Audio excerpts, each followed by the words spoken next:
Hello, and thank you for joining me today. My name is Douglas Shantz, and I am the North America Sales Director for Lamvin. We are pleased to provide a series of webinars to our clients as a resource for valuable content, whether it be product related, as we have done in the past, or more of a topical informational session, as today's is, with what we are calling Acoustics 101.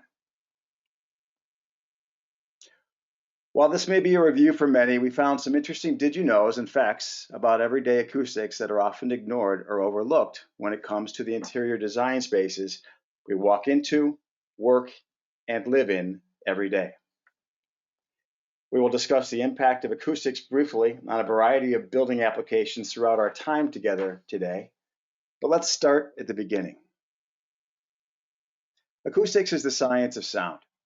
You may not know this, but the concept of acoustics was started by the Greeks, who understood sound travel and used this information to build amphitheaters. For our purposes today, acoustics is the art of controlling sound. But are we trying to control sound or noise? What's the difference between sound and noise? Sound is a vibration that travels through air or another medium and can be heard when it reaches our ear. There are two types of sound: direct, we hear from the source, and reflected, those that are not absorbed once it is generated from the source.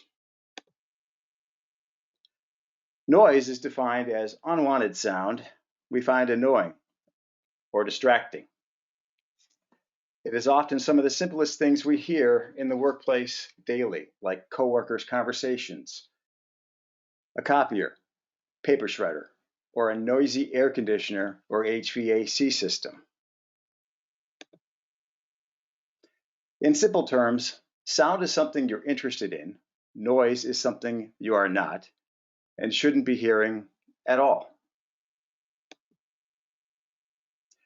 What we often overlook is the effect that noise has on our productivity, mental, and physical health. There have been studies done on this, some of which are alarming. Let's take a look at a few of our everyday applications and the impact acoustics, or lack thereof, can have on us every day. For many years, the office was a mix of private offices on the perimeter of the square footage of a floor plan to provide incentives for promotion offering a view. Workstations with higher panels offering privacy and some acoustics was the norm. The design of the workspace then evolved into the open office for more of a collaborative atmosphere, and the office space utilized hard surfaces more than ever. Did you know that noise pollution in open offices reduces employee productivity by 66 to 70%? This according to a recent TED Talk by a gentleman by the name of Julian Treasure, who was an expert on sound and the effects of noise not only on the office, but on our well-being. He went on to say that these noises without the proper acoustics, to reduce them leads to stress and unproductive employees.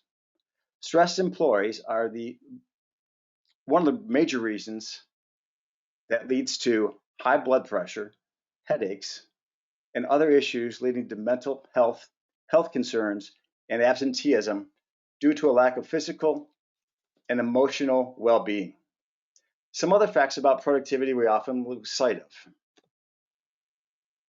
According to surveys, 80% of those asked said chatty coworkers was the largest distraction in the office today. Office noise was a close second at 70%.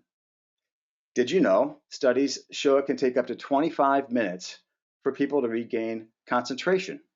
In fact, professionals lose up to 86 minutes a day due to noise distractions. The American Society of Interior Designers has done studies showing proper acoustics allows the employee to focus on tasks at hand by an increase in productivity by 48%, a decrease in conversational distractions by 51%, reduced errors by 10%, and reduced stress by 27%. It's facts like these that encourage architects and designers to design with their ears as well as their eyes. Let's move on to some other applications and the effect of acoustics on us. Did you know the #1 complaint hotels get? Yes, you guessed it, noise. Think about the noises we hear while relaxing in the privacy of our own room. Conversations next door, steps or voices in the corridor, elevator, and stairwell doors. Yet, have you ever seen acoustical products in any areas other than meeting rooms, ballrooms, or lobbies? As a result, the quality of our sleep is often compromised, affecting our productivity and health the next day. Hospitals and medical applications are another area where comfort, privacy, and proper recovery can be compromised by noise. Studies have shown noises in hospitals are increasing. In fact, nighttime noises above 55 decibels can affect patients' sleep and even increase the risk of heart disease. According to the Mayo Clinic, some facilities have nighttime noises that can reach over 100 decibels. With the necessity for cleanability and ease of maintenance for staff to reduce bacteria, this has always been a challenge for the medical profession. Now we have acoustic solutions that are wipeable, cleanable, even bleachable to address the acoustic and privacy levels desired for patient care. We talked about the Greeks and how they developed acoustics with the advent of the amphitheater. Let's take it one step further. We often see the acoustical products on the walls and ceilings to offer the best listening experience possible when we attend a performance at a theater, auditorium, or opera house. The acoustic attention to detail goes well beyond when the audience is in the seats. You may have noticed upon arrival for a show, in many cases, the upholstery used on the auditorium seating is often a mohair or thick wool-like product. Did you know why a plush, thick product of that nature is used? It is so the auditorium or theater will provide the same acoustics for the rehearsals while empty as those for the performance when the seats are full. Other than at the higher education level like colleges and universities where auditoriums with soft seating is used, the standard classroom consists of primary hard surfaces, VCT tile, laminate desks, and plastic seating. Like the office, the same is true for students where the proper acoustics has an impact on their attention levels, ability to learn, and retain. Did you know studies show that according to a leading developmental psychologist, abnormally noisy environments in the classroom not only prevent children from hearing words, but also prevent them from learning new words. The same study also showed that noise levels had an adverse effect on the ability of a teacher to control a classroom and attention level. This leads to an increased stress level for the teaching community. As a result, there has been an influencer trend over the years to reduce noises and distractions in the education sector as well.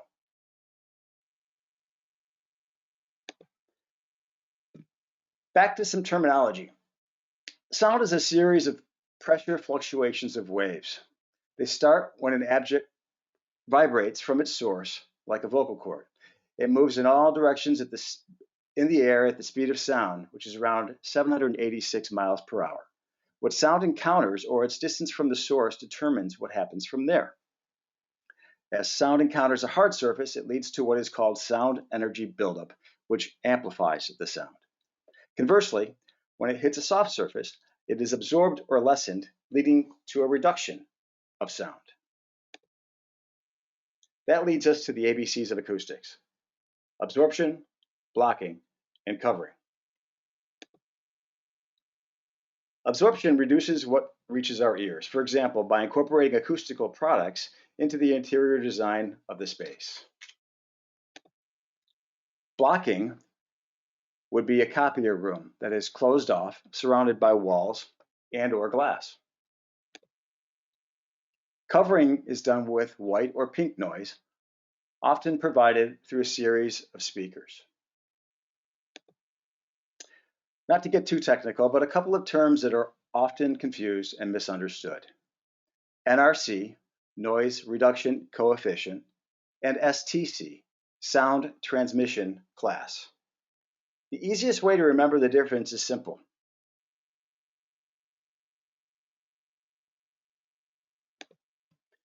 NRC measures noise within a given space, like an office area, whereas STC measures noise transmission between spaces, like offices, divided by walls or floors.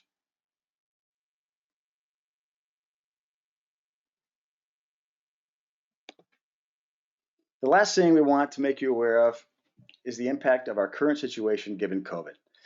The implementation of preventive barriers like plastic, plexiglass, and urethane structures to reduce the transmission of airborne particles. Although the office population is estimated to reduce by 50% with the rise in remote employees, these necessary barriers will counteract many acoustical products as they will reflect or accelerate sound. We encourage you to collaborate with an acoustical professional to address innovative and evolving solutions.